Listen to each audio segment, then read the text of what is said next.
The Falls Count Everywhere podcast would like to mention our friends at the following. We Talk Wrestling, for the one stop you need for the most intriguing stories and headlines and info on independent shows in multiple regions. We Talk Wrestling has you covered.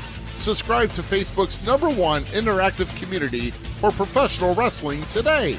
Pro wrestling on Tuesdays are a blast with the Wrestle Talk podcast. Join the Night Owl, DJ Big Sexy, Luke Roberts, The Alpha, Jay Wade, Nightmare Jones, and many others as they bring you the hottest takes on the major circuits, showcase interviews with various indie stars, and the only place to get news on the most popular fantasy wrestling promotion, the FWWC. Catch them live every Tuesday night at 7 p.m. Central. Find all of their media outlets on their website at WrestleTalkPodcast.com. Before each and every show, we like to remind our audience that freedom is never free, and all of us should be grateful to those who lay it all on the line. To all our first responders, military, and volunteers that help our nation every day, we love you and appreciate the sacrifices you make to protect all of us. Get ready for episode number 104 of the Falls Count Everywhere podcast as we welcome one of the most dominant veteran in-ring competitors coming out of the Midwest scene, Savage. This podcast is scheduled for one episode where Falls Count Everywhere.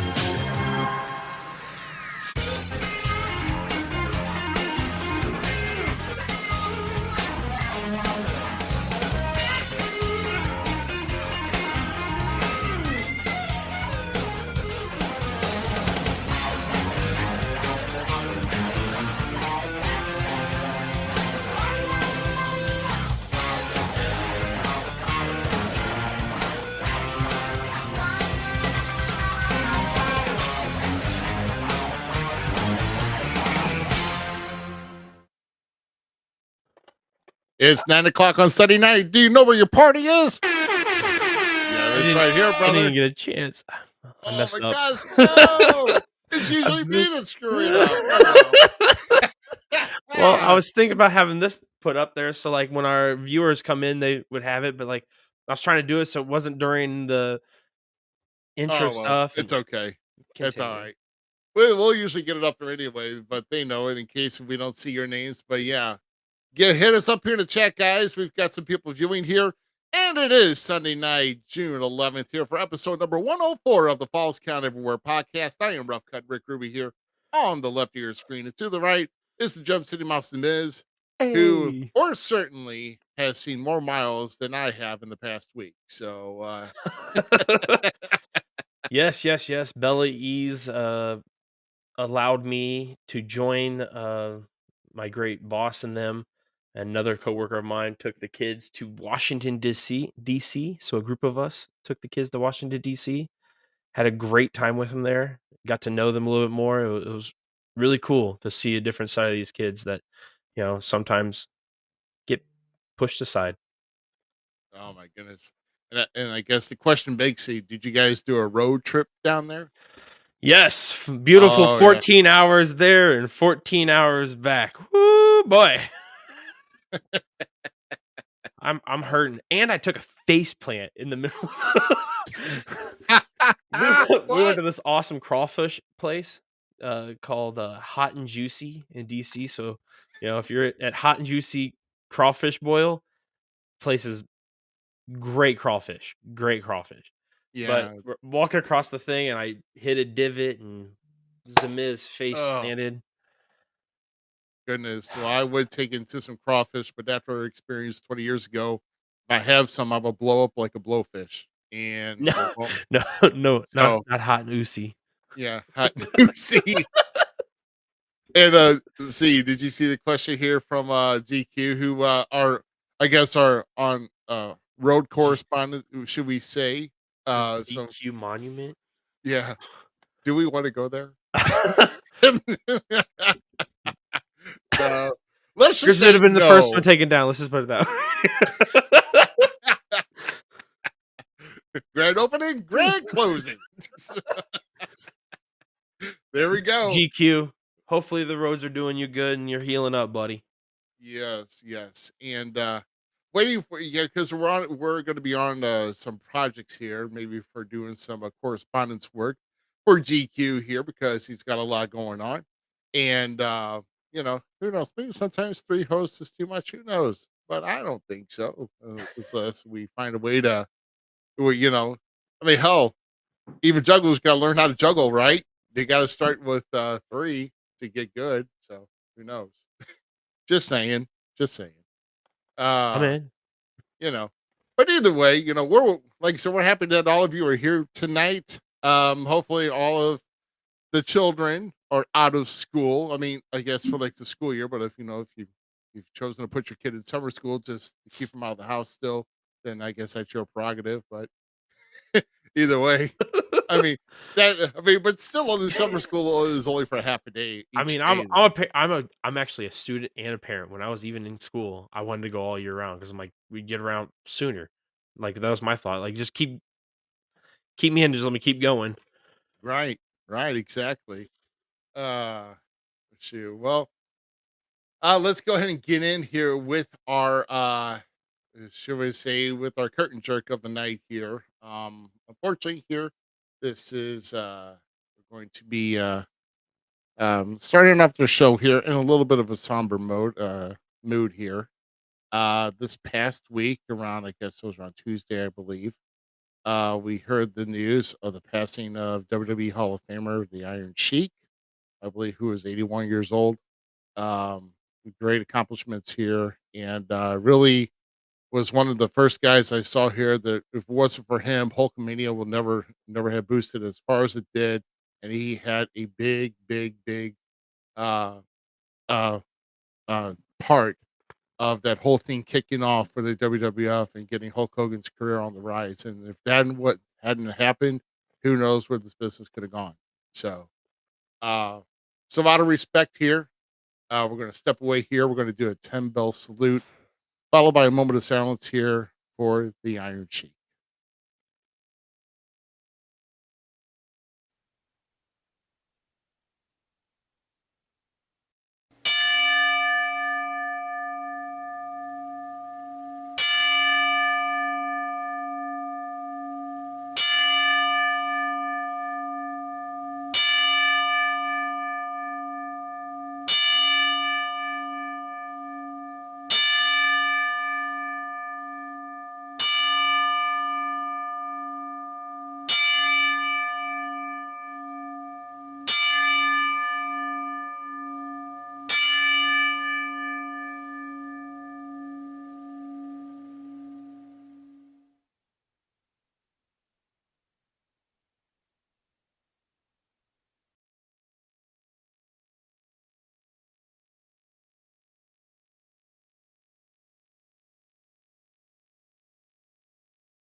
God rest his soul. Thank you once again, the Iron Sheik, for all your contributions that you made to the business.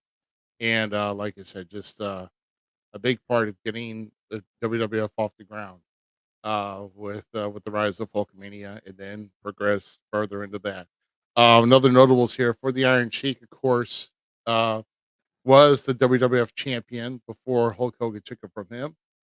Him, along with Nikolai Volkov, were the first ever champions crowned at a WrestleMania by winning the WWF Tag Team Champions over Barry Windham and Mike Rotunda. Um, and it just And it goes. I mean, it just goes on and on. You remember him for his boots, his curl toe boots, the way he did. Spiked his toes in order to use the boot illegally. Um, you know, just a phenomenal athlete. I mean, and the guy was really put together. It is. I mean, if you heard about the story of the Persian clubs, I think only like one person was able to do it back in the day, and I believe that was Bob Backlund. But it was like 75 pound wood clubs that you had to go behind your head, and there was like different repetitions where you had to circle backwards and come forwards and so forth. I mean, it's tough to do with 75 pound clubs. So that's 150 pounds alternating between both arms, and that's tough. So, so yeah, And his Twitter game was hilarious. yeah. Twitter game was hilarious. That's you know, but as far as I mean, the Twitter game, the Howard Stern, everything else. Everybody knows about the Sheik, calling everybody a dumb SOB, and that's the easy lighter of things he's called people, but but but I mean everybody, I mean he's done shoot interviews, the men on Howard Stern making a stir. I mean, I'm sure there's stuff up there. So uh but no, the Iron Sheik was definitely somebody that I definitely despised when I was watching as a kid. I was like, man, those Iranian, all against America. I was really patriotic when I was a kid. So You uh still are. I mean, I'm always for the country. I mean, I always am, but I was always wearing like USA shirts. I was wearing American flag bandanas. That's awesome, bro. Even in school. I mean, I was. I mean, heck, I'm sorry. Ronald Reagan, one of the greatest presidents of our nation's history. I don't care what anybody says. Bottom line, that's what it is. Um, I love and it. just growing up in the '80s was probably one of the best eras ever. But have you got a chance to watch much of Iron Sheik's work I back went in back the and day? watched a lot of his stuff. See, I enjoyed him the most when like him and Sergeant Slaughter like had their thing, and then like Yeah. Sarge joined him and all. So that's my favorite moments of him was that, and then like I said, I became a really big fan of his uh, because of his Twitter stuff. So, not gonna lie, like he's one of the whole reasons I downloaded Twitter was so I could listen to Iron Sheik or read his stuff. Oh He's my like goodness. he's Yeah, funny, dude. I know. But no, he was just funny, and he's been through some tragedies as well after he got done with the ring. With the passing of one of his daughters, being unceremoniously life was taken there in cold blood. But he's been through quite a bit, and now he's resting easy, and you know You GQ brings up a good point here. He is the winner of the gimmick yes, battle the royale. only winner of the Yeah. gimmick battle royal. Yep, Yeah, yep, yep. yes, that is true.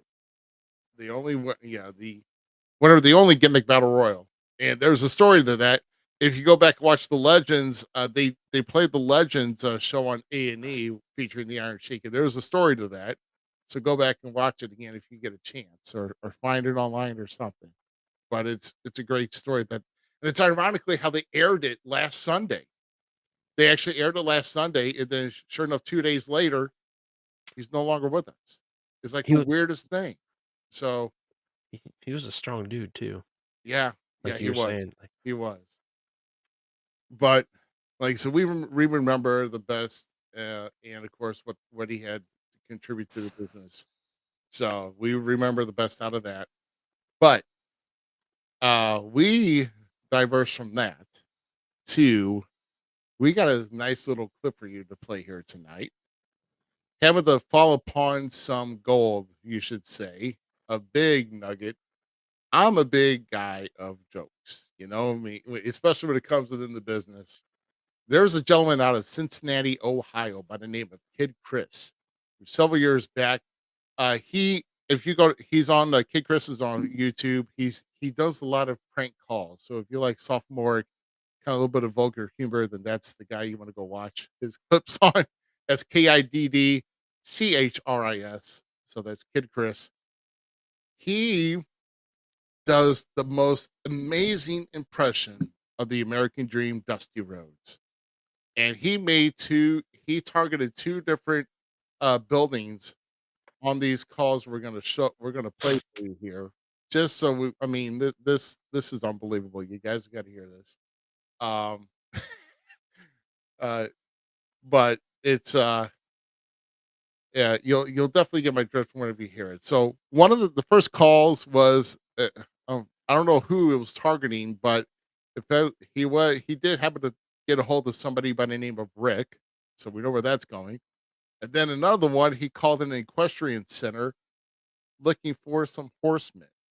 So this is quite interesting, and I'm gonna go and get this played here for you now, and just enjoy this. Enjoy this gold, and we're gonna watch along here side with you. Yeah, is Rick there, please? This is. There have been many times you and I have gone round and round, and we've bled the same blood in the same muds. But this time it's all about business, Jack. Let's do it. You and I, Friday night, Daddy, at the Fulton County Stadium. The Great American Bash. Dusty rides on the edge of a lightning bolt with a silver saddle, Daddy. Now you come on down there with your limousine and your horsemen. Bring your A game. Yeah, is Rick there, please? This is. It's time for you to meet your maker in the American dream. Dusty Rhodes is up for the challenge. I think the American Dream's barking up the wrong tree. We'll see if your blood is as red as mine, Mr. Flares. We will find out indeed, sir. That's right, find it out in Flint. You a yellow dog. You hung your phone up on me. May I take a message? Yes. Tell him this is Big Dust, the American dream. Big Duft, the American Dream? Yes, ma'am. Are you a friend of his? More of a nemesis, I guess you could say. Are you Bob Klepak's friend? I do not know who this Klepak fella is. All I know is that the other night, when Rick hit me from behind, I saw where the line was drawn, and now, Friday night at Starcade, myself. Hey, where did you go, baby dog? That bicycle! He's got a bicycle!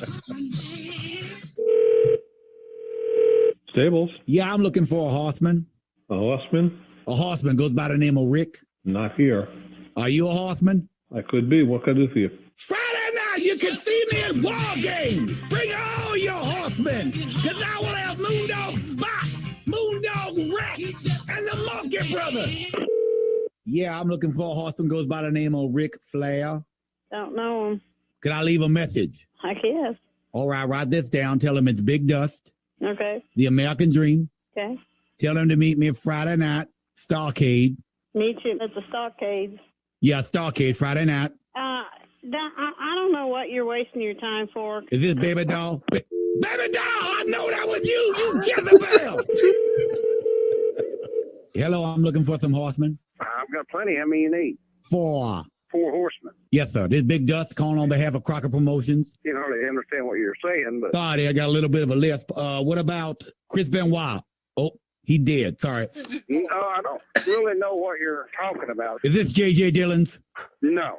Don't lie to me, J.J.'s. You and I go way back, Jack.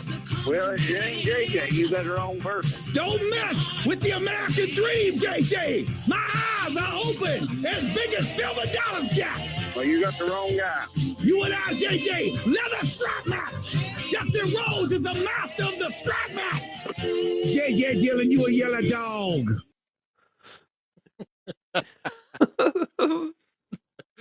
Oh my God, how good is that? The guy was spot on. Baby down, you Jezebel. Wow. Oh, that was great. Oh, we've got some more. We got some more surprises here for you here tonight, as well as our featured guest of the night, Savage, will be joining us here in a few. But we are actually going to take a quick viewing. Well, maybe we won't. Hold on. That yawn came out of nowhere. Say what now?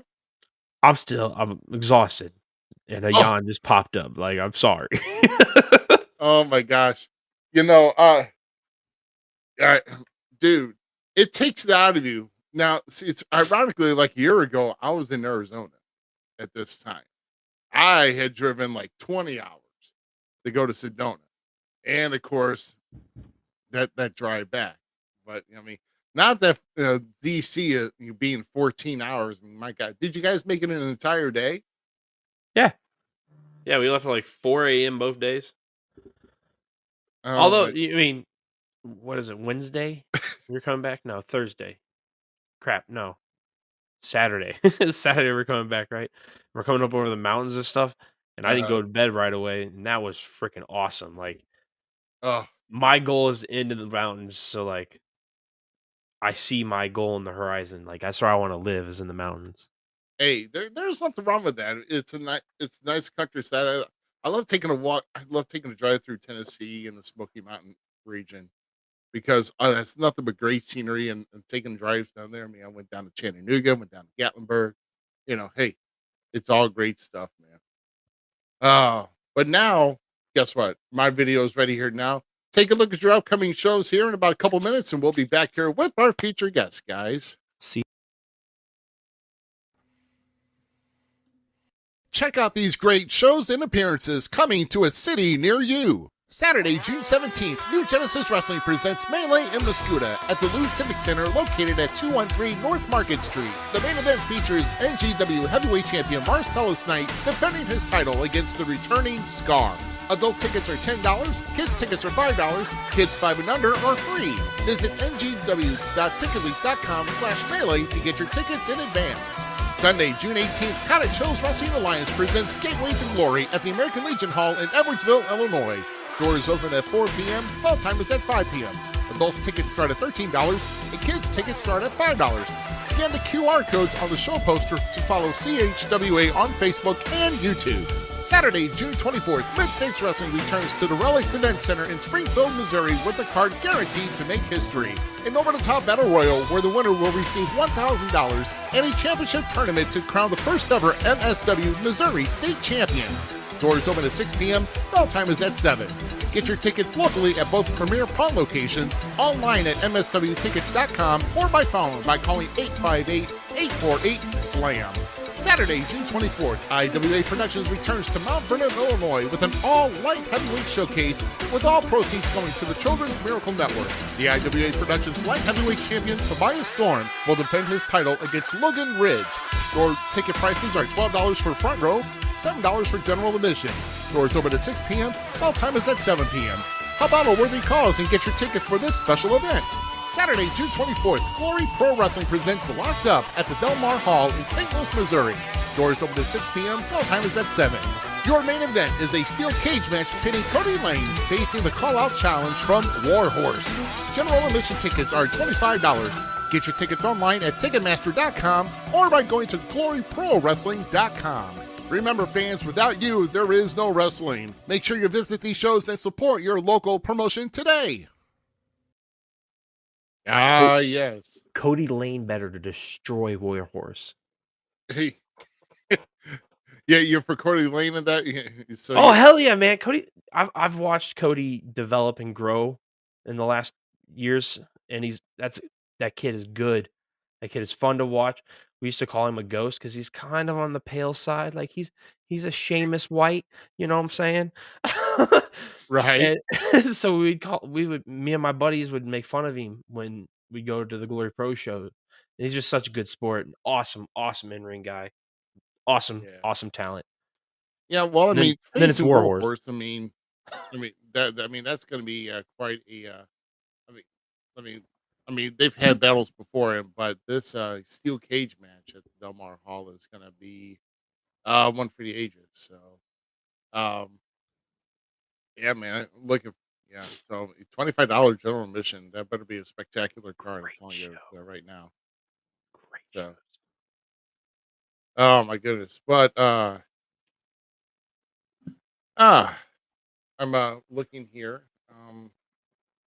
to see what else we've got. I think that's it here. He's waited long enough. Here he's in our green room, guys. We're gonna go ahead and bring him on here. Let's go ahead and I guess we want to display our names here for now. So in case you forgot who we were, but no introduction here for this other guy here. It goes by one name. We should all remember it well. But 7 years he's been in the business here, traveling mostly through Illinois, and he's also done some other states as well. We'll go ahead and get into that throughout the night. Dominant in the ring, and his success has mostly been in tag teams, but don't shake him off. Don't count him out as a singles competitor as well. So, ladies and gentlemen, put your hands together for the one and the only Savage. Savage, good evening to you, sir. And how you doing? Pretty good. How are you doing? I'm doing all right. Thanks for taking your time and to kind of join us here. And we already got Justin Poole hanging and making some comments here. That's another guy I like. That's another guy I like. You like Justin Poole? I Oh, don't know. hell yeah, I do. I guess we'll get an opinion here on the Savages' take on Justin Poole, but I like Savage too. you've got a couple big events coming up here. How are you feeling, and how are you prepared? And as far as your next chapter, or at least your next challenge in NGW, you've got a show this Saturday night in Muscuda. You've got any do they have a match lined out for you for NGW? Actually not at the moment. I am currently off for a little bit, recovering from some minor injuries. Wait, don't I know about that? Yeah. I'm on the shelf too. Well, So, I'm hoping that this Friday I'll get cleared, because I really want to be clear by this Friday. But anyway, but no, mine in particular is the knee. But if I may ask, what well, I mean, you want to go into the extent of your injury and how long you're going to be out? timeline's unknown. I'm kind of dealing with some stuff with the knee as well, and then I got some internal bruising and stuff going on. Yeah, and those guys. Oh my goodness. Okay. Okay. Well, I mean, definitely wish you the best, man, because I mean, we want to stay as healthy as we can in this business, because we want to strive, we want to keep competing, we want to battle on the inside the ring, because so one day our time will not be our time, you know, because we'll Right. have to step away, and I'm just kind of gracious for being in it as long as I have. Um, but how about we kind of get into all about the beginning with how your love for professional wrestling started. So tell us how that all began, and then also what childhood experiences you had growing up, and also I know you have some stories about your experiences involving wrestling during your youth as well. So kind of give us a background on how that all started. Well, I was always kind of a fan growing up. There was, around the Attitude Era, so there was always wrestling popularity in the area. But I had a small group of friends that we all kind of liked to watch wrestling, and that was kind of how we bonded. And then also, it was kind of cool because that was something that my grandpa and I would do. Anytime that I'd go to their house, he and I'd just watch wrestling and, enjoy the shows. And there's a couple of times that he actually kind of marked out at a couple events that we went to. And those memories always kind of stand out to me. Awesome. I mean, it's always good to watch with family members, because you know when we're kids. I mean, at least back when we're growing up, and we sometimes got to have permission to watch the TV if we're down to either one or even two sets in the house. At least that's when I was growing up. Just got out of that black and white era. That kind of cleared to that. So it's just more of the how many consoles can you have in the house? I mean, I only had one, but then you had one portable TV too. And, Right. I was but the channel flipper. yeah, or the dial clicker in my era. Just click, click, click, click.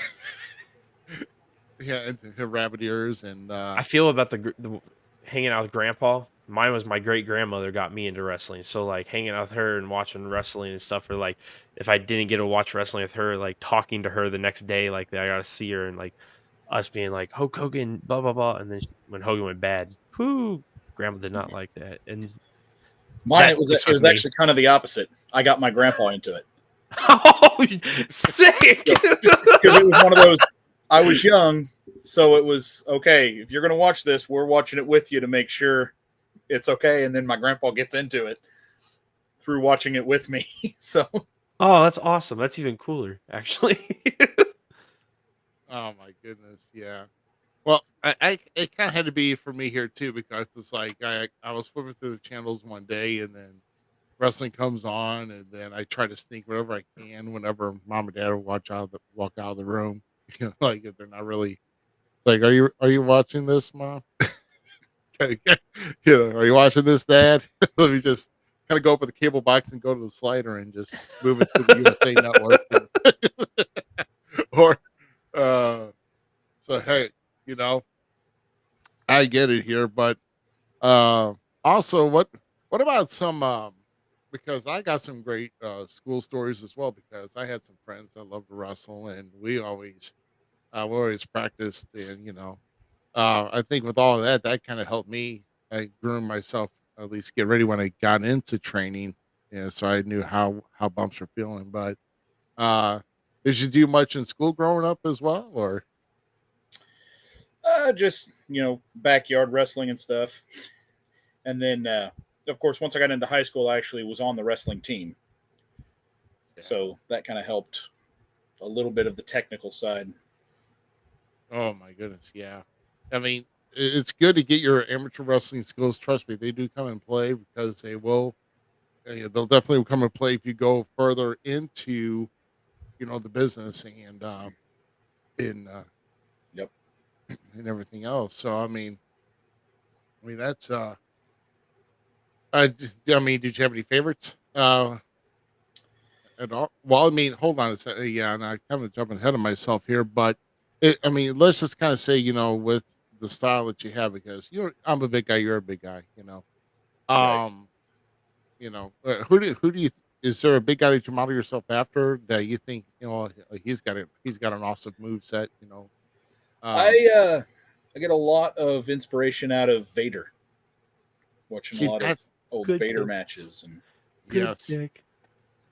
the two my top two, of course, Vader and of course Bam Bam Bigelow, because those guys Oh, yeah, will.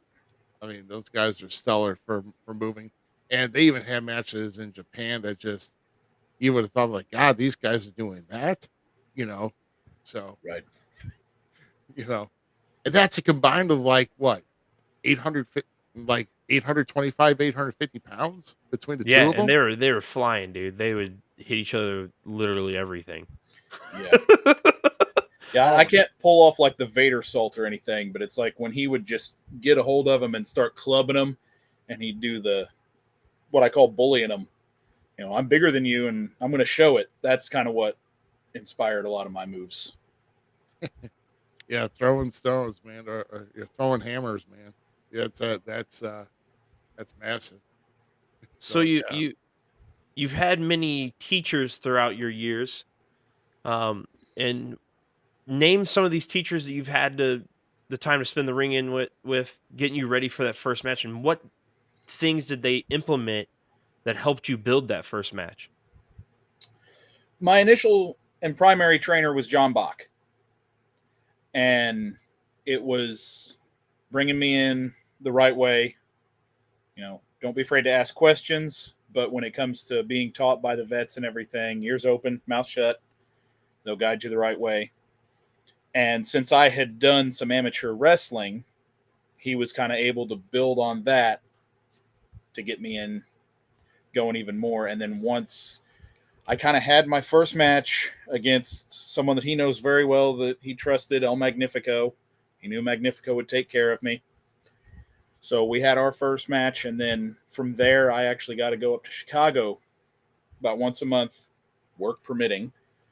And there was Mitch Blake, Braun the Lumberjack, a whole bunch of the guys up there. That's kind of like where I really met Floyd, Pretty Boy Floyd, some of those guys, and just any chance that I had to sit under any of those learning trees, I took.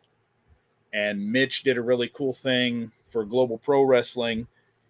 All the rookies that came there, he'd say, I can't guarantee you anything but a battle royal spot, but I will also teach you something. We'd get the ring set up, and he'd do like a little seminar before the show even started. Anyone that wanted to get in there and learn anything, he'd get in there with you, and he would make it a goal to teach you something new or further teaching something that you may have already known. And then you'd get to do the battle royal. And through that, he would also pay attention of, this guy's here each time, knowing he could only get a battle royal spot. So-and-so had to cancel. Let's give them an opportunity in this match. To me, that way of training still has its very much place in the business, and I think it is like everyone does better, in my opinion, with hands-on training. Like Right. as they're going, getting used to how to set up the ring, and it's not easy. Trust me, been there, done that. We all three have, but it just getting in those motions behind the scenes of everything and learning the little bits helps us all. So it's really cool that you had that experience. And I didn't know you went to Chicago. That's fun to learn. Oh yeah. Chicago's a big place. I mean, just Well, for, yeah. I mean, it's used for just about everything. I mean, heck, what they got, at least they got two baseball teams, It's a great place to basketball. learn. There's Yeah. it's considered one of the big wrestling cities, right? Yeah. Yeah. Oh yeah, of Yeah. course. Oh yeah. I was like, why am I blanking on this right now? Like, no. Yeah. I mean, the AWA loves to go in there. Of course, the NWA loved going there. Yeah. They There's some had a great indie Starcade there. approaches to that. Um, so yeah, the UIC Pavilion was pretty busy in the 80s, in the early 90s. So yeah, it, it was, it definitely was, I mean, heck, I mean, a lot of great stars come out of Chicago. Hello, the Road Warriors. I mean, One of the one of the most best. powerful, the Actually, best probably powerful tag team of all time. easily top 5 tag team. Oh, easily. No, and no matter whose placement, you know something about tag teams. We'll get more into that here later. But Yeah. So, so I know we mentioned here. I mean, we mentioned about some of the big guys. Is there anybody? Is there any other guys that besides like Vader, maybe besides Bam Bam? Not necessarily bigger guys, but is there any other like um did you watch anybody else's old footage? Not necessarily just like in ring, but any other type of attribute to help develop as an overall uh performer, um, such as whether it be mic skills or whether it be um as far as how you can tell your story. When you're in the ring or outside the ring. I mean, is there anybody that you? For like psychology and stuff, Jake Roberts, That's a great choice. Jake the Snake. Absolutely. I can actually see a lot of that in you. Actually, thinking about it, Take that as a compliment. it was meant to be that way. Thank you. And I mean, as far with psychology or even it's just even cutting promos too, because Jake will leave you hang most of the time, wondering what's he got planned next. And it doesn't matter if he was face or if he was heel. It doesn't matter. Either way, Jake will leave you kind of leave you wondering what's next. Right. And that was great. I mean, that was the best aspect of him, I thought. But let's see here. Yeah, because I mean, I don't know. I would have to. I mean, me as a big guy. I mean, you can't really. We like to be agile, but let's be realistic. I mean, big guys like us, we just got to use our size. We got to do what we can to kind of work around, because sometimes it's working. Working a smaller guy. I mean, sometimes it's like, oh yeah, well you got a smaller guy. It's not easy working a smaller guy or trying to wrestle a smaller guy in the ring because they're quicker than us most of the time. In the tag team setting, when they're smaller than me, I like to pick one of them up and throw them at the other. There you go. The best way to win a match is to beat a man with another man. Yeah. Sometimes I even throw my own partner at him. Yeah, you should. Your next tag finishing mover should be the lawn dart or the jart. So I do. I pick shrapnel up over my head and I throw them at our opponents. Yeah. I knew who he was talking about. Yeah, his tag partner is easily you throw him up, he might stick in the ground. Oh, shrapnel. I like that guy. No, he's a good kid, man.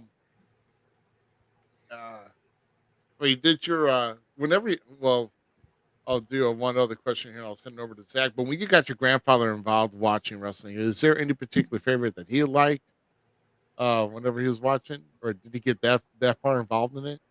He hated Triple H. Oh, what? Oh, Grandpa's he hated not as the cool sledgehammer.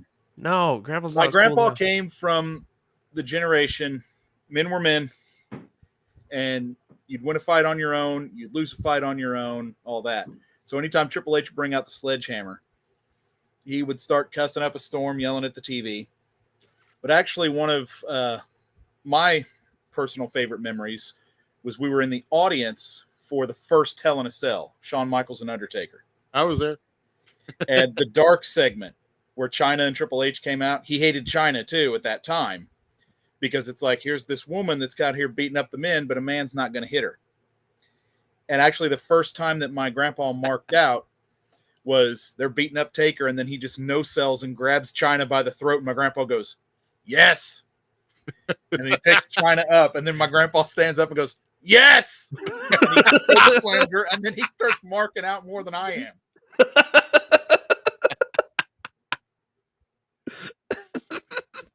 She got hers coming.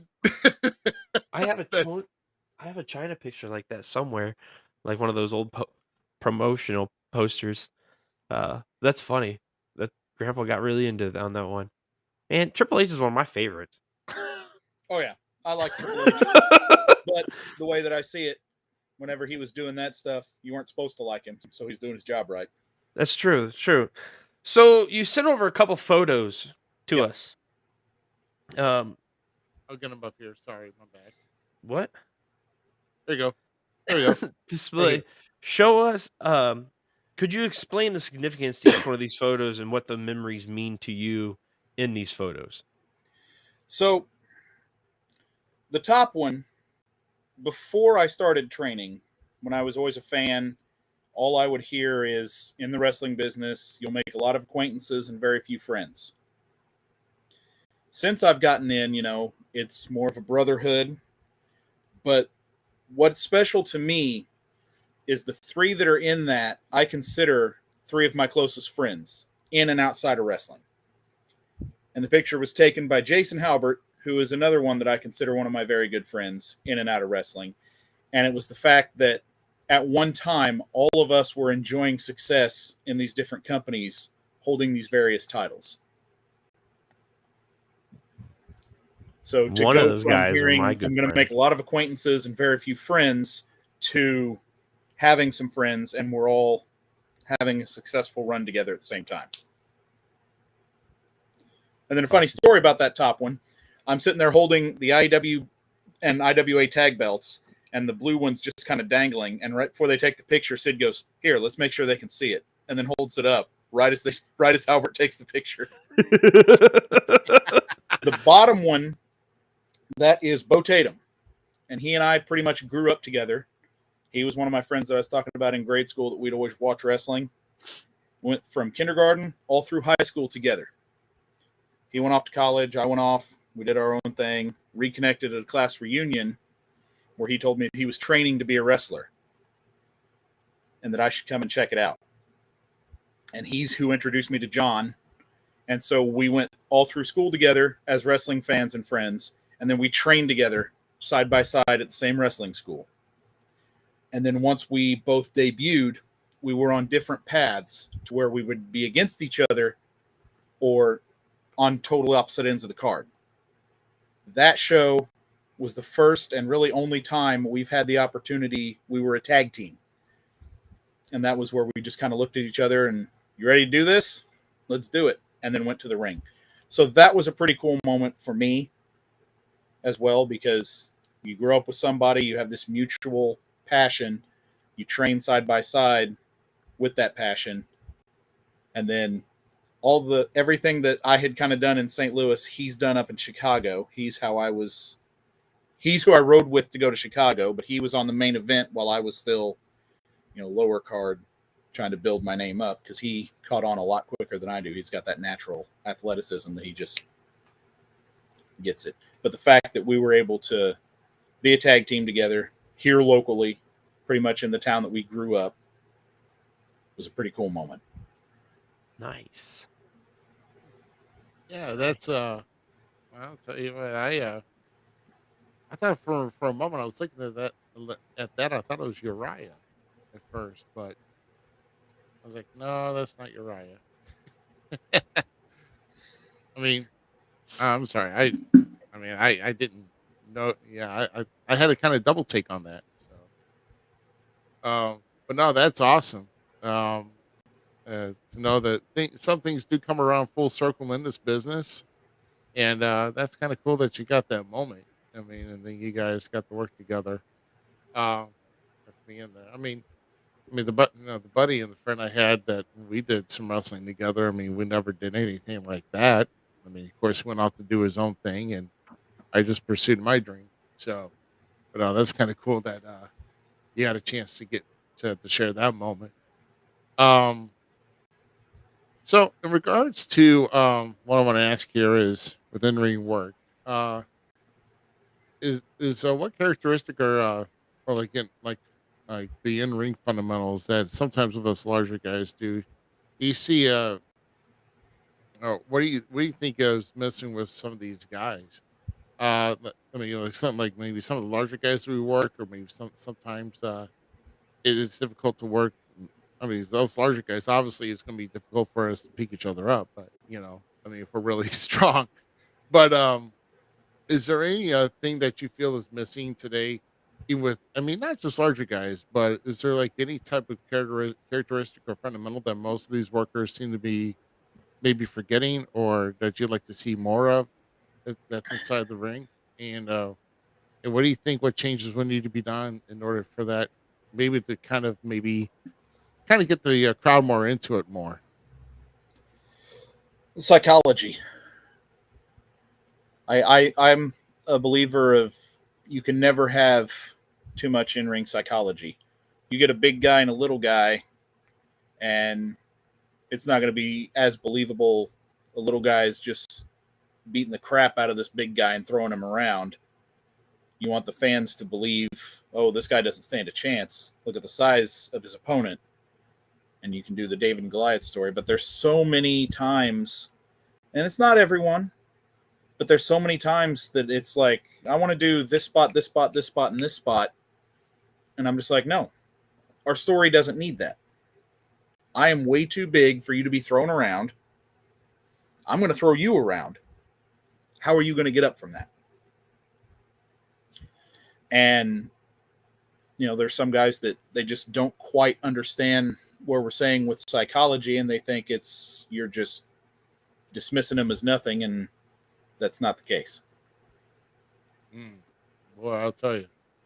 Like I said, I mean, I know we always go back to psychology, but really, I mean, that's really something you really need to be that you need to put your foundation on when it comes to wrestling, because where can you tell a story? Where can you as far as when you even competing inside the ring, if you're a bad guy trying to watch the referee, or whenever they got their back turned, sometimes the bad guy finds a way to cheat.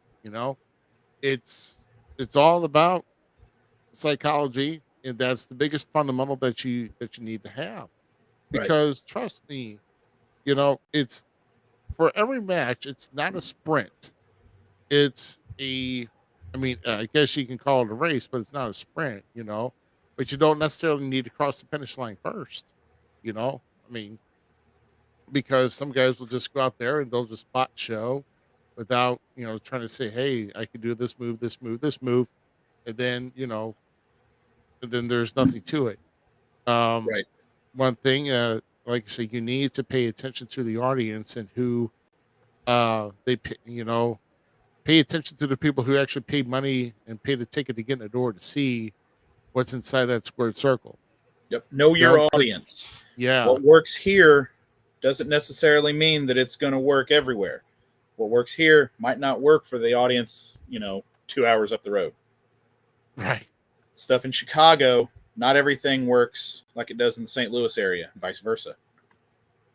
And that's the challenge. Definitely, if you're a road, if you work on the road and you go to these different places, like I say, there's a lot of individuals on the independent scene, especially if they're going to different states, or even some places, different countries, and then they come back here to the states. Maybe things over that other country that things tend to um, think they like different aspects of your in ring work other than when you come back here and what you're used to doing. So it's always a challenge as far as what you need to do to adapt. Uh, that's another thing. Learn and find a way to adapt with everything. Because, like I said, if you get stagnant, you do the same thing. You can't stick to a script. That's why I don't like scripts, because you never know what could be happening. You may have to change something on the fly. So that's why you want to make sure. Well, it's almost like kind of like a role playing game. An RPG. You can make your choice here, here, here, and here. But what if that choice doesn't work? You got to go to a different route and then play it out from there. So, like I said, there's just a lot that could unfold with how your match goes, and it may go well, and it may not. It just all depends what choices you make. So, I mean, you make a great point. Like I said, everything does go psychology, and I would say also learn to adapt on the fly. That's what you have to do. So, or in sports terms, calling audibles is what it is. Yep. That's what we have to do. Walk and talk. Right. Exactly. Exactly. So, what we're going to do here is we're going to actually get ready to do our next little bit of uh, one of our favorite points of the evening. We usually like to do it every week. Zach loves it. I know. He knows what's coming up. Yeah, buddy. Do My you know? favorite. Yep. It is, buddy. It is your favorite. So let's get it going. There we go. Get those names out of there. Who cares? It's Wrestling's Gold Memes, everybody. And so we got quite a selection here for you this evening. And of course, tonight's Golden Memes is brought to you by the newest improved way to start your day with a balanced breakfast. That's right, everybody. Get ready for a nice big old bowl of Big Papa Crunch. There you go, baby. I would so buy that cereal. Yeah, that's right. It's 141 2/3 chance of being a balanced breakfast. So Scott Steiner's so awesome. oh my god. He's actually shorter than I expected he would be in real life. I bet he is. But he's always been one of my favorites. I think he's hilarious. Yeah. I don't think he makes the 6 foot mark. I don't believe. He's like 5 something, isn't he? Like maybe 5. I'm gonna say he was about 5'9". Yeah. 5'10". Yeah. So, I love it. Big Papa Crunch. I prefer Captain Crunch, but that's just me.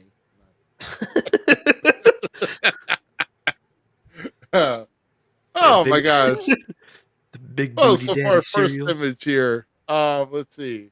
When someone asks you to borrow money and you gotta act like you really want to give it to them, do you give it? No. It's funny. Oh my gosh!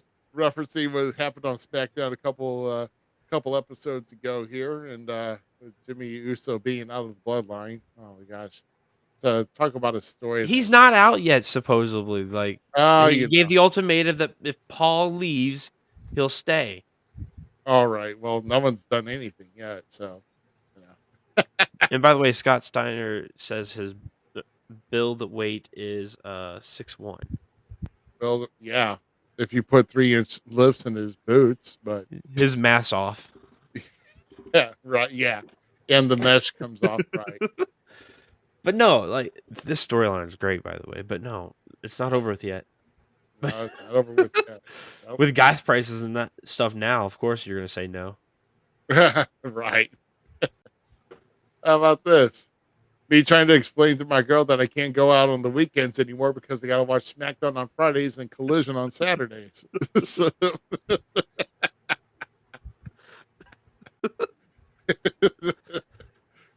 oh my gosh. Any true wrestling fan would know that, there's better things to do on Saturdays, which I don't, but we're talking about AEW Collision, which is going to be debuting this Saturday.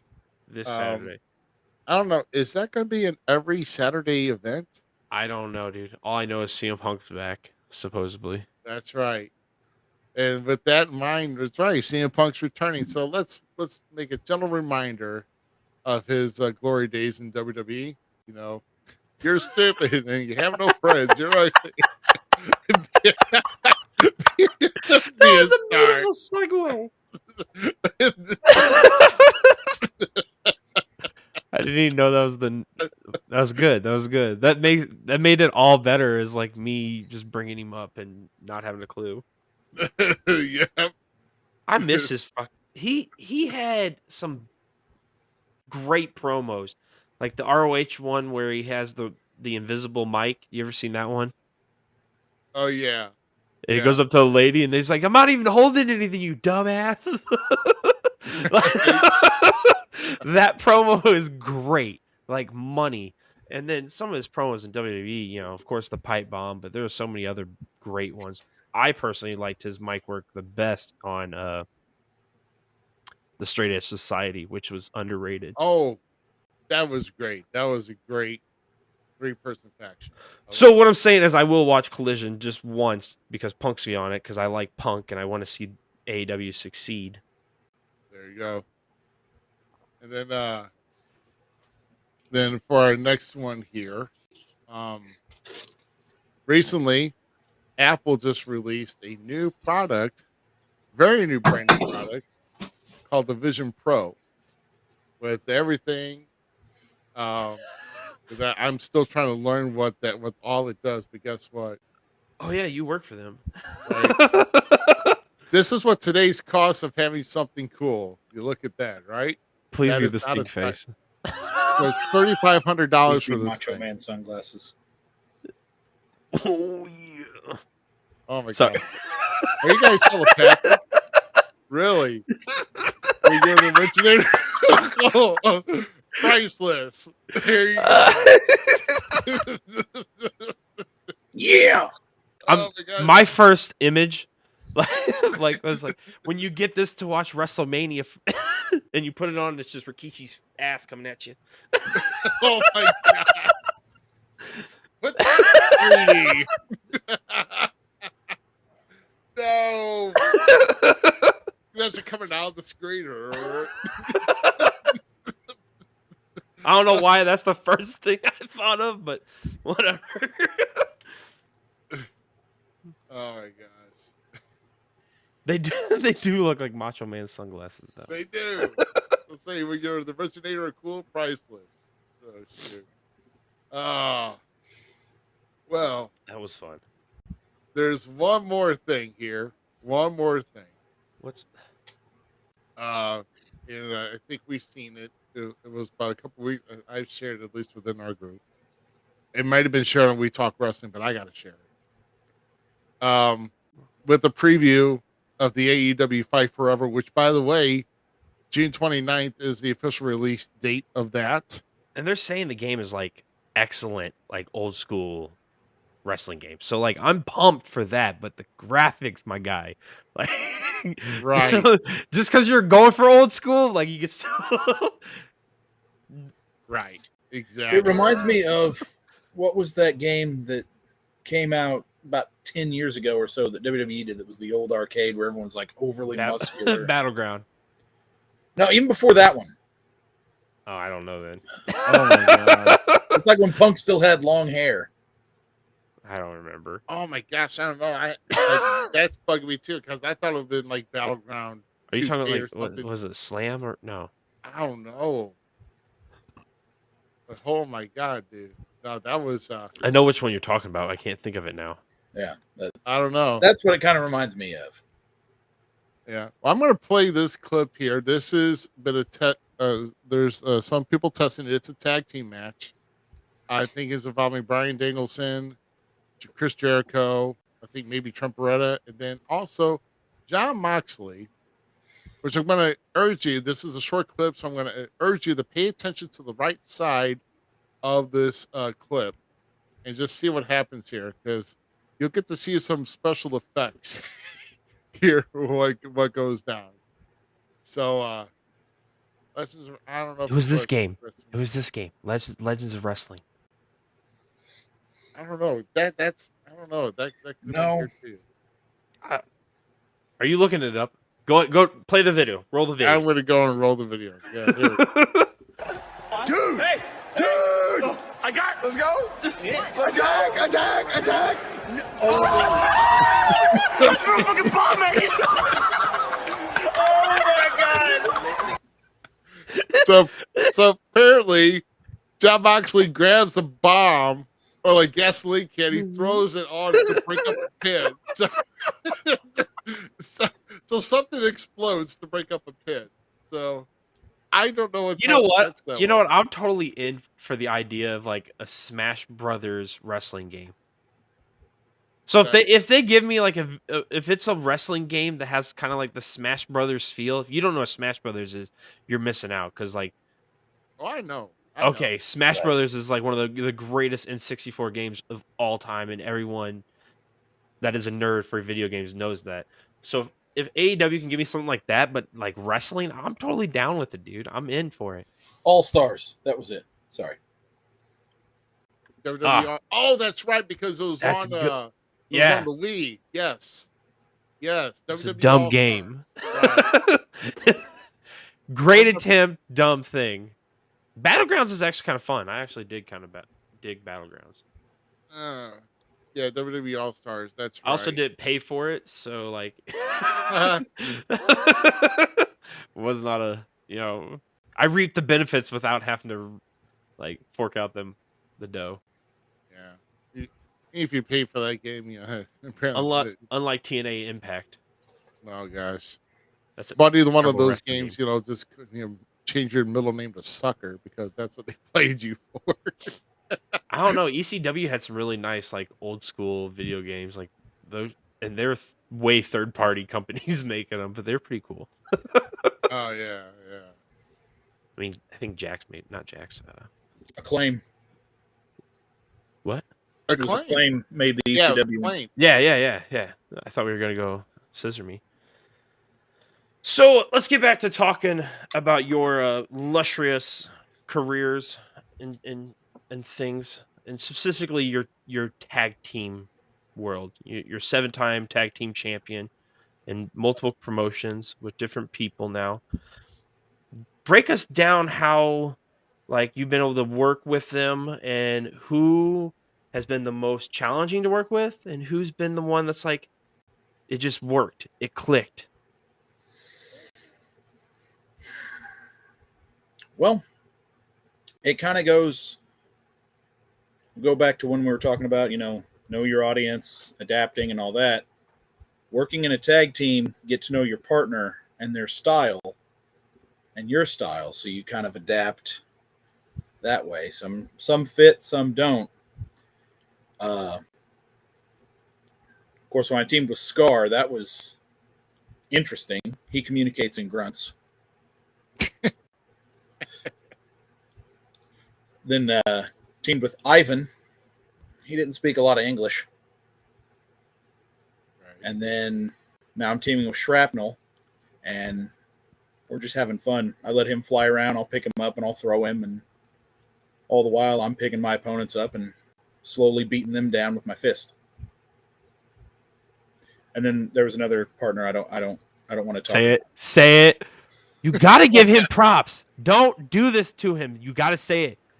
You got to say it. Donde. I would try to work with him and try to teach him stuff, and he would have like flashes of he's getting it, and then he would just screw it up because he doesn't understand anything. He doesn't know where he's at half the time. Last I knew, he was in Africa. It was a beautiful thing because when you guys were clicking, you and Dunde were clicking, dude, and it like Dunde's funny and goofy style and his maybe lack of knowledge around the American rings. It's very confusing. It's very different than his luchador style that he's used to, and you were not. You just needed guiding better. That's all. It's your fault. Well, like part of what I'm talking about. he was learning because he hit an arm drag, and then he hit another arm drag, and then he hit a hip toss, and hit a big body slam, and then he laid down and had them cover him. Yeah. Good point. You should just probably stick with shrapnel. Or solo. Or you Dundee and shrapnel. Let's go trios. Oh my god! Don't bring that man into the mix like that. Shrapnel wouldn't even know what to do. Even Please keep Donde as far away from me as possible when it comes to tag teams. One day you'll see. And the other thing about Donde, a lot of people may not know, you have to watch all of your stuff. He's a klepto. Yeah, he'd be stealing. 90% of what he pulls out of that bag wasn't his to begin with. Yeah. What is the weirdest thing you've seen that was pulled out of his? When he threw the hand at me. that was during Halloween. I remember that. It wasn't Mae Young's hand, was I'm it? beating up both the City Asylum, and I'm like, hey, you want to lend a hand? He's reading a book upside down, and he just throws the severed hand at me. You asked. He delivered. Gosh. He pulled out a completely unwrapped and open chocolate Easter bunny and was trying to eat it in the middle of a match, and I told him to put it away, picking lint off of it to go to eat it. I was there for that. I saw that. Yeah, someone else pointed out there was a period of time where the IW tag titles went missing for some reason. He pulled them out of his bag and he didn't remember where he got them, I guess. He did steal he did do that too. So. Oh my gosh. Poor Dundee. Wow. But you couldn't beat people with Dundee like you do shrapnel. I mean, I probably could, but Oh, he wouldn't understand what's going on and he'd hurt himself. that would have been great. Now I'm really disappointed. You guys need a tag again. Please don't. Like, I'm good. He's like, I'm good. Well, shit. Well, tagging with shrapnel, I'm sure, is really, really awesome, and you continue on with your success there. But we're going to turn back the clock a little bit.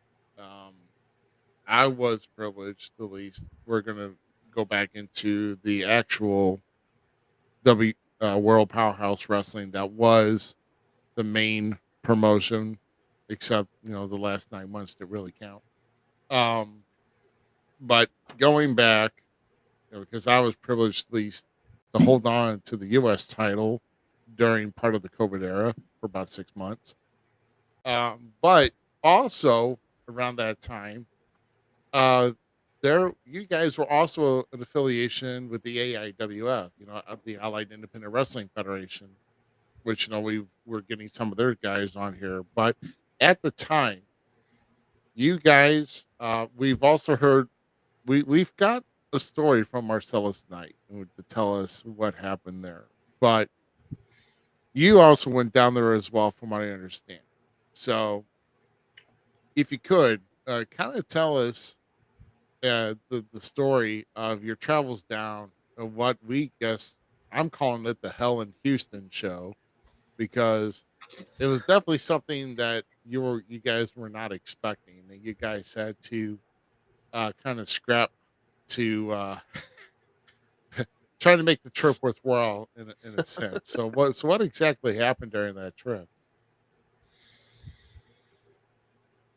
Well, first off, for half the trip, the van literally just smelled like refried beans because Magnifico was sleeping in the back seat. And he brought just a whole bunch of bean burritos, and he'd wake up and snack on one. And are we there yet, amigos? No. Okay. And he'd lay down and go back to sleep. Wake up later, eat a bean burrito. But we get to Houston, and we've got the GPS going. And it tells us, we're almost at the destination. Turn right. And we look right, and it's like an alley. And it looks like just two homeless guys having a conversation. And so we're like, no, I think it's probably like around the block. So we go around the block and GPS is wigging out because we missed our turn, and we get back there. And those two guys are still there, and one of them goes, y'all here for the wrestling show? Yes, sir. Yeah, right this way. So then they separated so we could pull into this gravel alley. And there was like burnt out buses and all this, and that was the parking. I've got pictures. Like there was buses with windows busted out. They were burnt and everything else.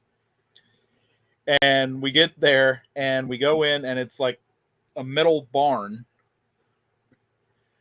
And we go in, and the guy who is supposed to be running the show isn't there. He left someone else in charge. And he said, we request that the workers all park up the road so that the parking lot is for the fans. What parking lot?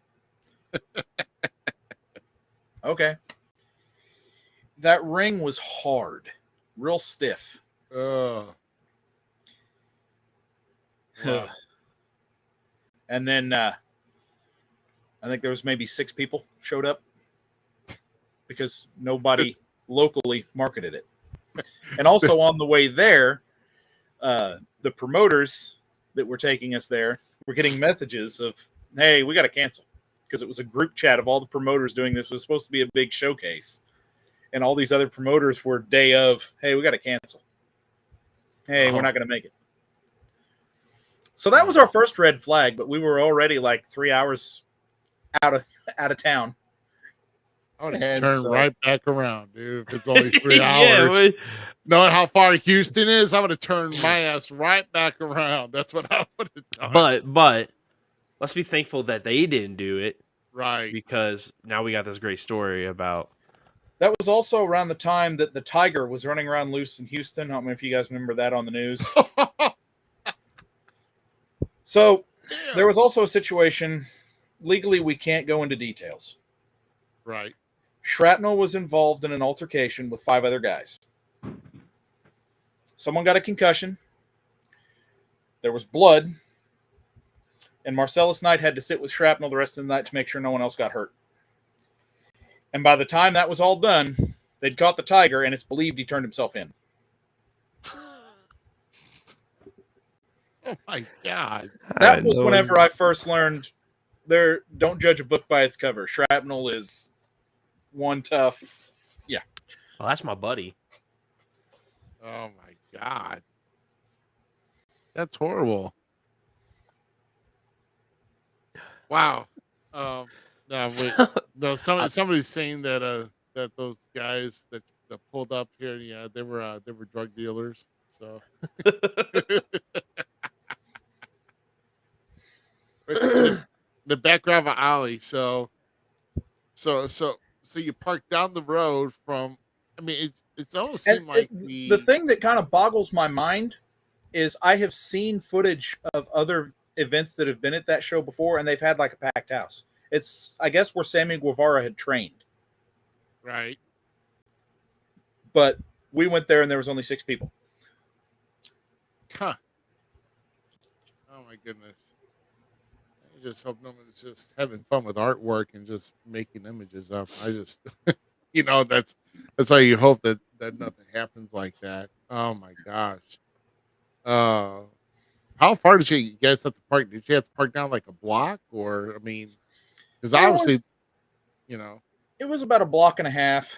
There's a church that they let us all the workers park there.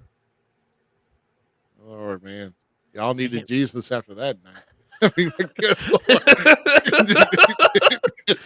That was a good, Dad. Holy cow! Oh, man. So was there enough? So was there enough parking? Just so I know. 6 people. 6 people, all in one van.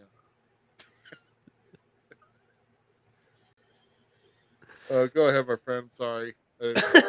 No, it's good. So with all the championships you've won, there's, one way you haven't won, and that's single championship gold yet. Is there anything in particular in your sights with that at this moment? Are you gunning for anyone? Are you gonna put anyone on notice? Like tonight? Can we put somebody on call tonight? Like you're coming for the crap tonight? Not tonight, but like in the I future? actually have held the IWA Productions heavyweight title once. Oh, okay. My bad. So one single title. So I've had a After taste that, of that. Who are you marking out? Who you taking? Who? Are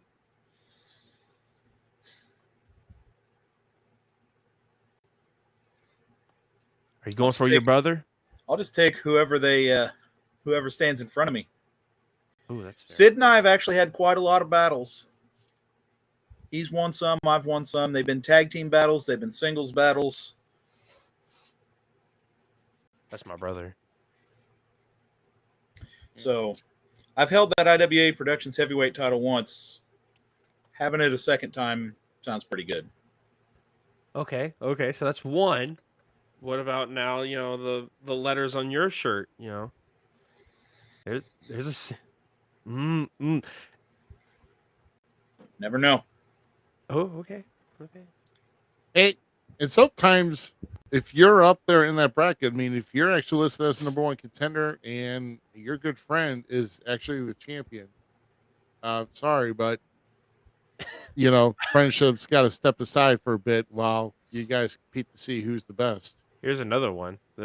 He technically held these by himself. So yeah, well, Tim, good call, Tim. Good.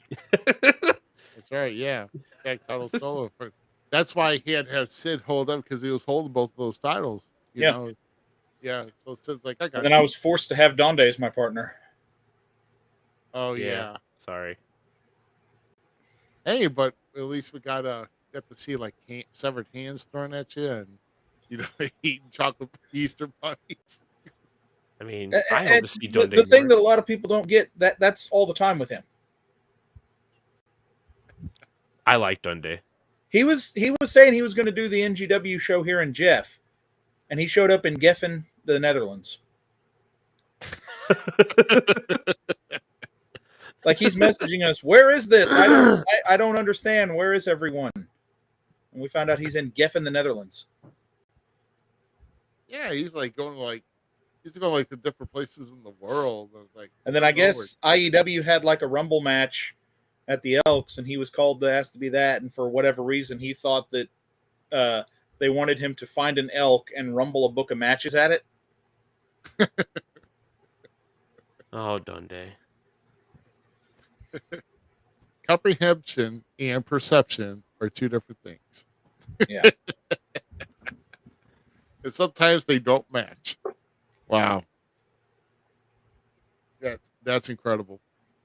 I'm sorry. That dude just throws me for a loop seeing what he does. So with the time that you've been involved so far in the business, Savage, now, in regards to the professional wrestling industry, regarding being inside or outside the ring, is there any moment or accolade that you would consider as your greatest achievement so far to date?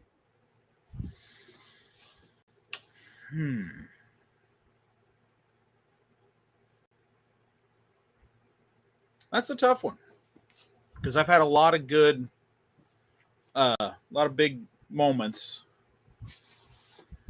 Personally, for me, I think it's the NGW show that we did here. That was the benefit show. When it was all said and done, we raised around $1,000 for her.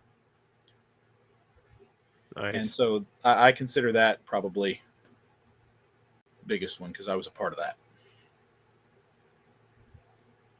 Yeah, we definitely, when our fundraisers are put together and money's raised for a good cause, that's definitely a win. So, being there for the fans and giving back to the fans is, probably one of the better things that we could do. Because obviously they're the reason why we're here. Doing what we'd love to do inside the ring. So, right. That's the best that you could do. Making somebody's night, making somebody's or creating a moment for that individual that they will never forget. So you can do that. Then you've definitely done. That's definitely a feather to put in your cap and to carry high throughout your career. So, um, yeah, it's awesome. Let's see, we're checking out here on the chat here as well. Uh, we're still getting comments about Don Day about probably showed up without his gear at a show. Oh my gosh, Justin Poole is still at it. I love it. I love it. In our match, he earned my respect He's because he took everything that I was dishing at him and he kept going. gonna be one to watch coming up, He man. is. There's quite a few of them in NGW that are ones to watch coming up. Yep. And once again, that's going to be this Saturday at the Melee in Mascuda. Once again, that's I believe 213 North Market Street. I believe I have to go and check the poster again just to make sure I've got that right. In fact, let me see if I can just share this poster. That'd probably be the best thing. How about that? Yeah, why not? We do that. There we go. Let's share this sucker. There we go. This is what we're talking about. Melee Muscuda, which is this Saturday, June 17th at the Lou Civic Center, 213 North Market Street. Of course, the adults $10, kids 6 to 14 or 5, and ages 5 and under are free. You can get your tickets in advance at ngw.ticketleaf.com/melee. That'll take you right to the event of the page. And of course, you do see PYT there. All of PYT there on the bottom, like right half of the entire poster. Let's see. Then you see Justin Poole, you got Chris Cade, you got the sound guy, you got Ace Hawkins. By the way, I'm hearing that Playboy Double H and Ace Hawkins are going to have a best of 5 series. Correct. So, Yes. let me just say right off the hand, no disrespect, but Ace Hawkins is actually a really good talent. Playboy is that ought to be something because I think Playboy is gonna. It's a pretty stacked card. It is, yeah. There is quite a bit of action that's going to be happening. And as much as I like PYT, Tiberius and Blair are coming for those titles. That's all I'm saying. Yeah, yeah. So Mr. Storm and sure PYT walked out. So I guess it's Billy Ray and Joker possibly defending those titles. So yeah, this was a surprise to me. I guess I've been kind of on the shelf for about 4 weeks, but I had no idea Scar was making his return, and now Nobody did. Jason Halbert dug him up and had him attack Knight, and there's the match. Scary. Oh my goodness! How So do you feel about that? yeah, And then there's 2 Lightning Division qualifying matches. Ooh. Lightning And Division. I'm told they will be debuting the Lightning Division Championship belt as well. Nice. Okay, so Lightning Division is that? So I kind of have to ask: is that based on weight? Like, is it kind of like a version of a kind of like a cruiserweight division? If you go over a certain amount of like if you plateau a certain weight, you're not going to be in that division, or what is the Lightning Division exactly? The way that I understand it, it's like the old X Division in TNA. It's not about weight limits. It's about no limits. So it's all about excitement and high energy. Gotcha. Or if you've been struck by lightning, you can get in this division too. So I guess the last show in Mascuda, Magnifico's victory put him to advance in the following show. Not this one, the next one he advances. And then Kato is facing the sound guy, and the winner of that will advance. And then it is Clayton Clark and Shrapnel. And whoever wins that advances. And then so there's one more Interesting. spot, or is it you guys have a triple threat for it? What? That's as much as I know right now. 10-4. There you go. So there's so those are going to be some Put my awesome money on ones. Shrapnel. Yes, Shrapnel needs to add some more hardware to his collection. There you go. Of course, Justin Poole's already making his plea here that that belt's going to go great with his gear. So, He wants a. I try not to put the cart before the horse, but it's always good to be confident. So there you go. Yeah. So don't forget, don't miss it this Saturday once again, Muscuda, Illinois, 213 North Market Street. And like I said, it's you can get your tickets in advance. Once again, ngw.ticketleague.com/melee, or hopefully you can get them at the door. So, Oh yeah, they're going pretty quick online, so get them while you can. That's good. Yes, they are. Yes, they are.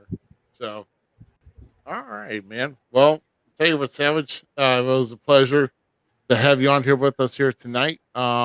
Is there any way that people could find you online? Do you have any type of footage that if people want to relive some of your past matches here, where can people find you on social media, or maybe to watch some footage of some previous matches?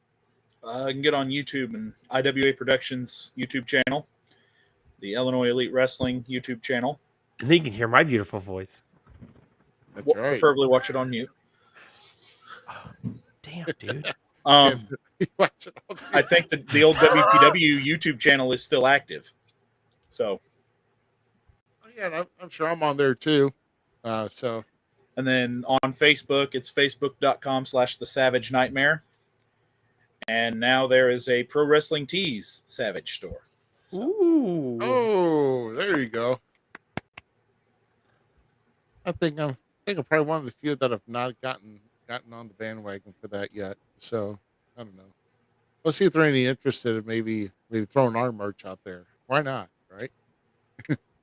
Anybody who wants a False Count Everywhere shirt, just go to Pro Wrestling Tees. They'll get you hooked up instead of waiting on me forever. So, oh my gosh. Ooh, I'm not going to post that. But all right. Well, Savage, once again, we thank you very much for your time here this evening. Like I said, best of well in your recovery. And we'll like I said, better road to recovery. Hopefully, I get clear by the end of this week because I would like to get in the ring. It sucks sitting on the sidelines. I don't know about you, but I hate it. So, definitely get well and make a better return. And once again, thanks for gracing us with your presence, and it was definitely a pleasure. And best of luck to you for upcoming shows for this year and of course beyond. Thanks for having me. It was fun. It was nice to see you there, Savage. Hey, no, Savage is a good dude. He's one of my favorites when I see him in the locker room. I'm not gonna lie, man. I enjoy it. We nerd out. We sidearm book and all kinds of stuff. I enjoy getting to visit with Savage anytime. Absolutely. So once again, my friend, thank you very much for joining us, man. You enjoy the rest of your night, okay? All right, you too. Have a good one, guys. Right, Later, brother. Oh, that was good, man. So gets right to the Both point. the mic Right? and everything. Yeah, no, I have no idea, dude. You're so clever, son. Dude, I am so messed up here. There's so much that still I have to Frank's do here. disappointed in you. Oh yeah. At least I didn't trip and fall over myself. So. Oh. Goodness, man. Hey. I'm gonna save that video. We're gonna make a short of that right there. That's going on the. Yeah. Sorry to provide any shock material to you. So. Yes. You idiot. Leave me alone. Damn it. shoot, man. Well, what can you do?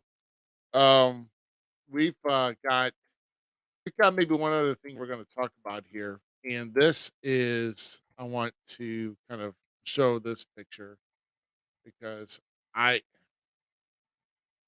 if I have it come up here, hold on. Let me do this here real quick because I got to do this right over here and there and here we go. Oh, I guess I got to get the show or else it's not going to want to show. There we go. Okay, so let's talk about this, shall we?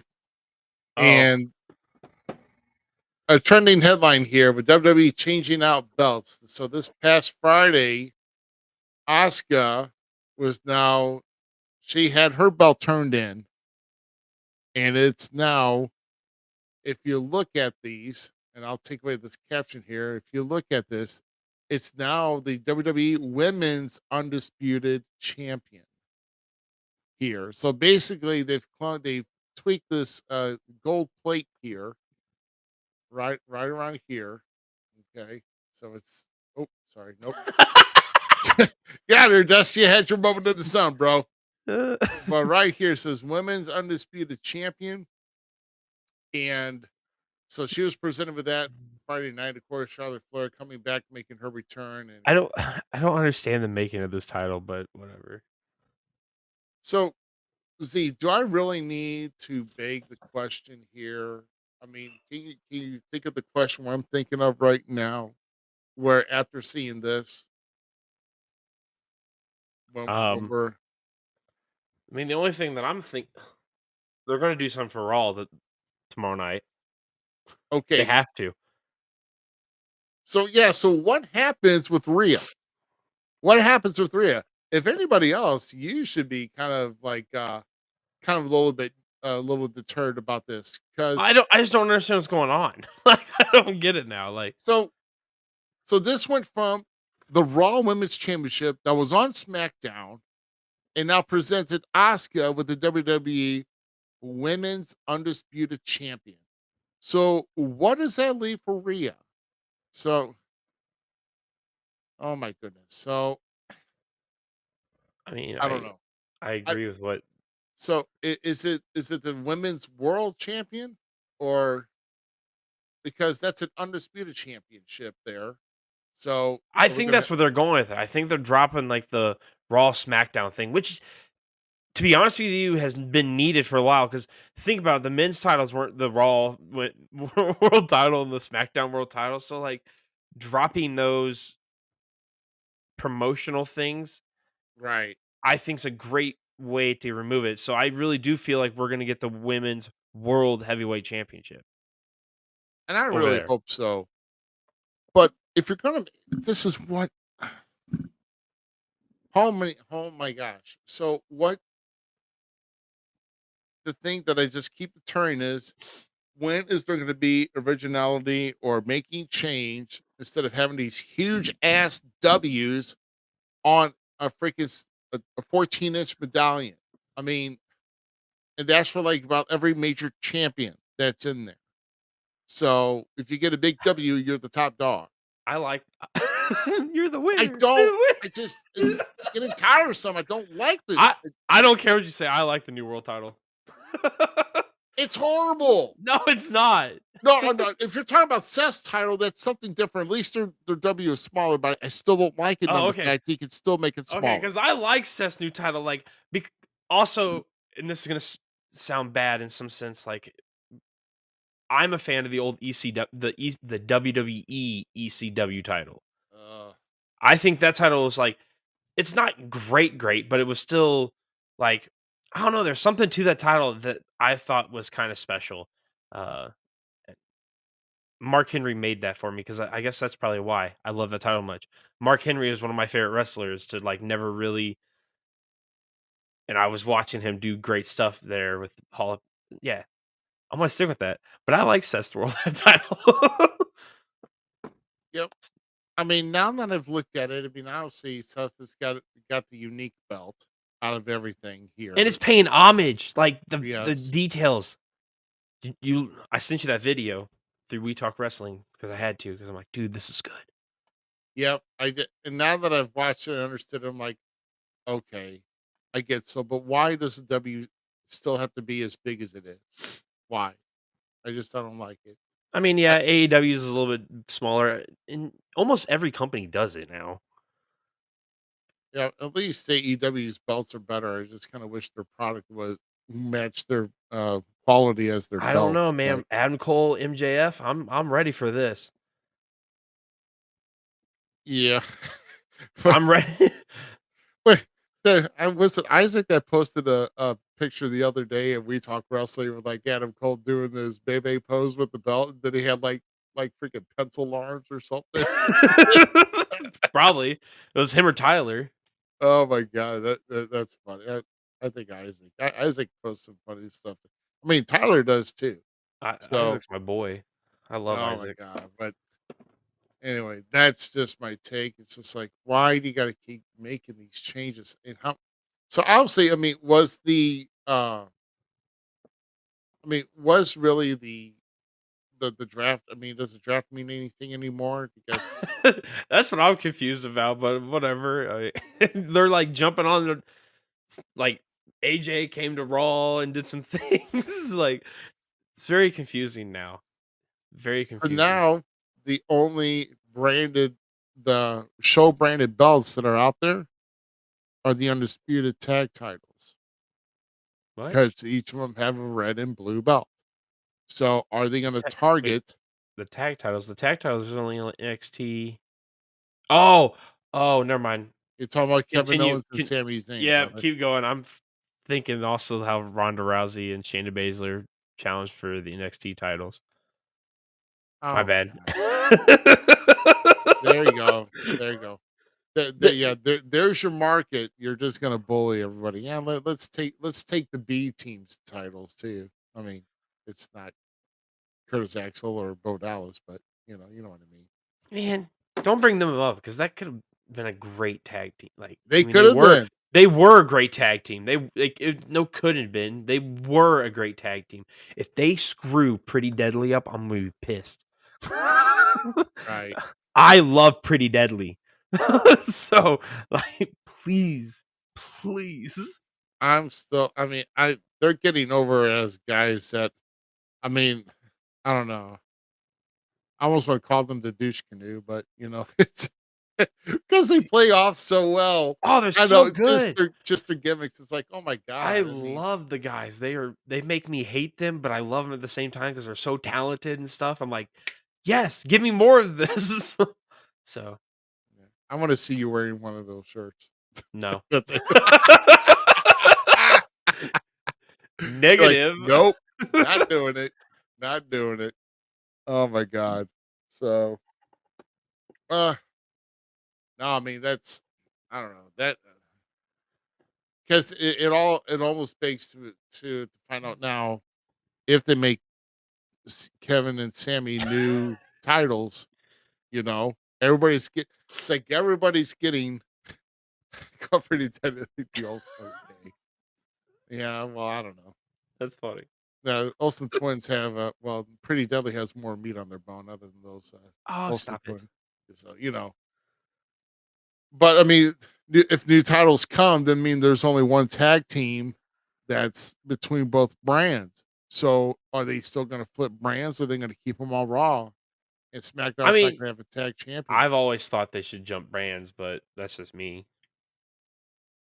And see, and it almost just speaks to the point that why if you're going to have separate champions for women and men going to world and then undisputed, but then you have undisputed tag champions here. So are they going to We'll get watch this now we'll for get world heavyweight SmackDown? titles. Yeah. Watch for SmackDown now. They're going to have a tournament for the WWE World Tag Team Championship. Yep. Watch it. 100%. Thanks WWE for and it's all in marketing here because we can make new belts and get people on board. So hey, you know it is what it is. So that's my rant. That's right. For those who are collecting belts, Like, yeah, let's have some more money. Fork over some more money here. We You only to make need more money. one when you There you have go. when you have only the need great one. Yeah, started circulation in 1988. So happy to have that. I mean, I do want some new ones. I want a new one. Yeah. Who knows? I mean, there's always a way you can make belts and new creativity for belts. But sure, yeah, let's go ahead and if I'm almost kind of interested, are they going to still stick with the Spartan heads, or have them go back to you remember the huge penny looking like the copper, the copper plates Ooh, look like huge no, pennies. no, please, dear Lord, no, that, that dude. was atrocious, dude. That was Titles, bad. terrible, That was horrible. Holy cow. terrible. Oh my gosh. But we did get Heath Slater as tag team champion a couple times. There you go.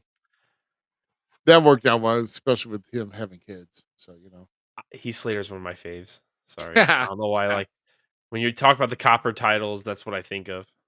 That's right. Yeah, another beast of copper top. Hey, the only champ. Well, I don't know. Did Sheamus have that copper championship too?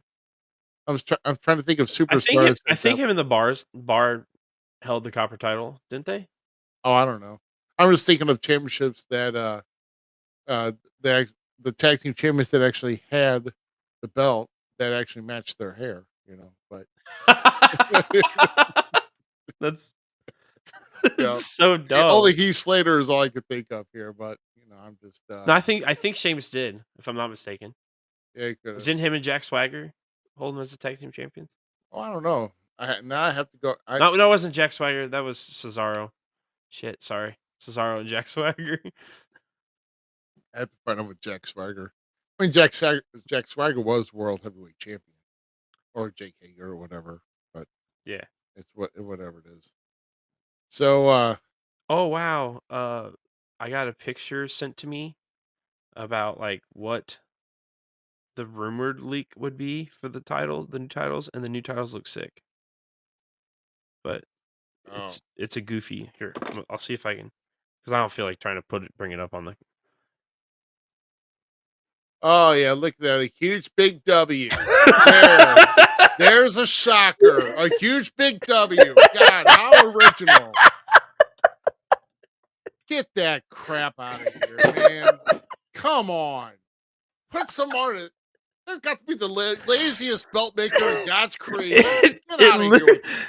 It literally looks like Like I a don't know. version of the world title. It looks like the IC title almost. That's horrible. If that comes to fruition, I'm gonna be like, that's it. Remember a Family Guy, Peter Griffin in the theater? Done. Walk out.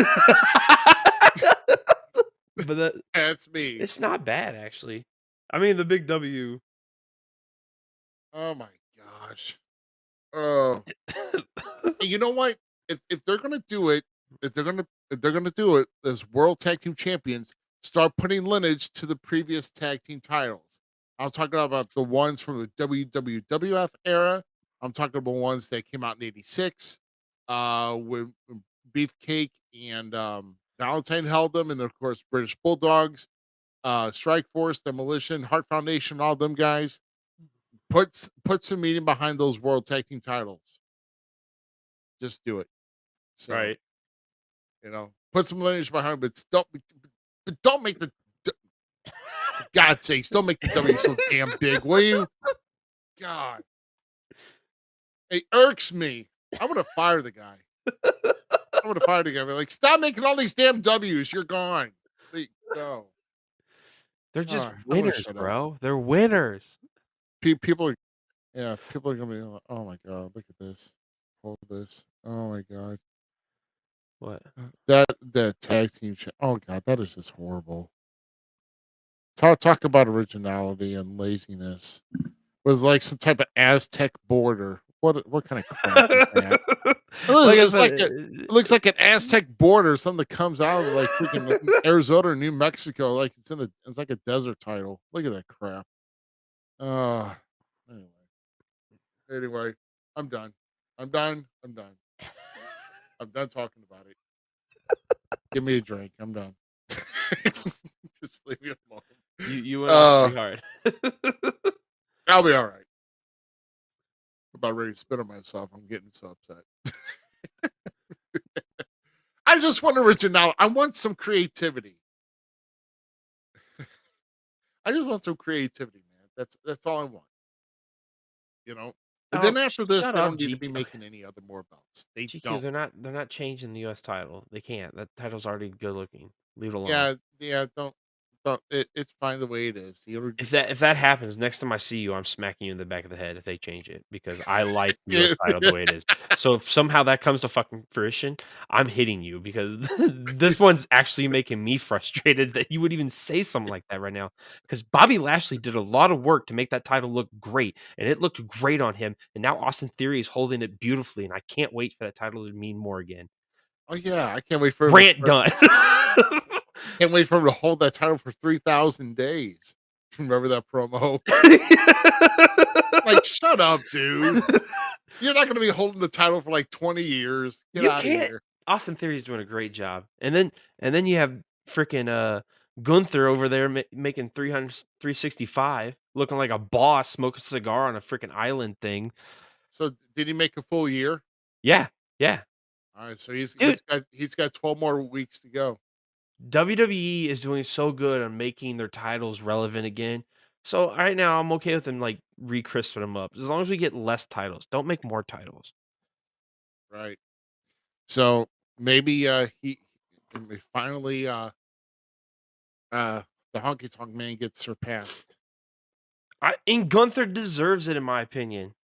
I mean, not that like All right. Now this is trash. I'm going to punch you in the face, man. What is this atrocity? What is this atrocity? Some 9-year-old made this on 2K. That's what happened here. This is no. This is made this garbage. on 2K. This ruins everything American. This says no. The new title's so elegant and good looking. I don't care what anyone says. I like the new title. One day I'm going to have the US title, the new one, the one that Theory has right now. I like that title. Yeah, well, I can tell you that but let's just kind of let everybody know what we're probably talking about here. I'm going to find a way to get this pulled up. So just Well, you can see it on my camera. What are you doing? People are like, what are you guys talking about? This is an atrocity right here. So let's show everybody. That's hideous. No. You know that was made. Look at it. It says World Heavyweight Champion. They put stars behind it. It's stripes for the belt. That's terrible. that would ever become belt. Oh my god, it hurts me just thinking about it. Yeah, you can say, it can work, right? Underneath this United States champion. See, it works out just fine. Keep the big W's in line to keep those belt makers. Hey, we don't have to work as hard to make a design. We'll just do this. No, show them the real. Show them the good one. Like, all right, look, let's get that eyesore off the screen. Screw that. All right, I think we're gonna think after that here. We're just going on about the belts, but good lord, come up 100%. and then how about we just try to wrap this up and we're gonna double team on somebody in the green room. How's that? Ooh, that sounds weird. And I don't mean in a fun way either. So.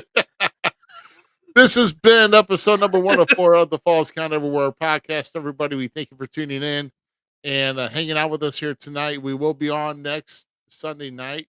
We will have there you go. Just leave the belt the way it is. The United States title, that's around Austin Theory. Leave it the way it is. So we will have a guest next week. Just stay tuned to our Facebook pages for the announcement. And once again, I should have put this up here. But we do our golden memes and everything else here. But hey, do you want to feature a gold meme? If you do, you can hit us on Facebook Messenger at Falls Count Everywhere, or you can email us at fallscounteverywhere@gmail.com. So, and hey, guess what? If you do send us one, we like it, we show it on the air, guess what? You'll get credit for it. So, unless if we find it somewhere else that actually did it. So, then they'll get the main credit, you'll get side credit. How's that? So, there you go. And look who showed up late like usual. Bye, Dunde. Take us home, Ruby.